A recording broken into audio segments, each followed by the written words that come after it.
Hi, this is Pastor Eric Spivey, and today I'm standing in the baptistery of First Baptist Church of Cornelia, and this is our 5th week of our Lenten video devotions. And you can see behind me the backside of our Lenten decorations for our sanctuary, as well as our cross and our stole here over the cross. Today I want us to think a little bit about baptism. Last March 2014, I remember standing in the Jordan River. I was on a tour of the Holy Land, and a member of our congregation wanted to be baptized. And we came to the traditional site of Jesus' baptism. It's just north of the Dead Sea.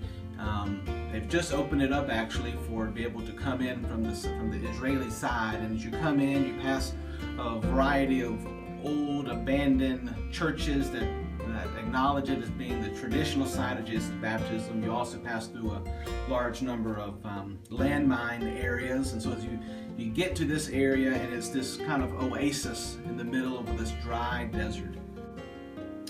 I remember as she came out of the water, me looking out across the to the west, with my back to Jordan, and I was looking out to the Judean wilderness. And I realized that when Jesus came out of the water in his baptism with John, he came out and began to walk to the wilderness. And this was the wilderness.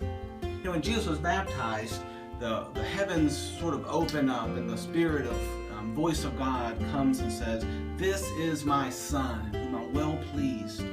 It's this sense of identity of who Jesus is. It's not just this rabbi and not just Jesus of Nazareth, but he is also God's Son. And then God's Son moves out into the wilderness. And he goes and in the wilderness, this area is dry and it's rocky.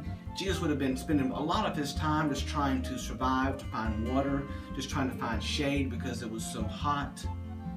And at the same time, he's trying to survive the temptations of the devil. And I remember thinking about just how difficult this would have been for Jesus. Not only was he doing all of this, but he also was fasting.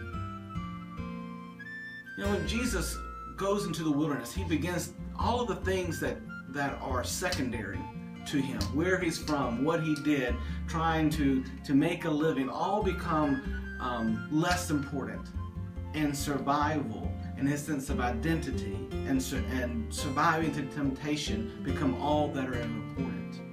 During our time of Lent, we are trying to clear away the clutter of our lives so that we can get to the central parts of what it means to be a follower of Jesus, of how we're going to allow him to move into our lives.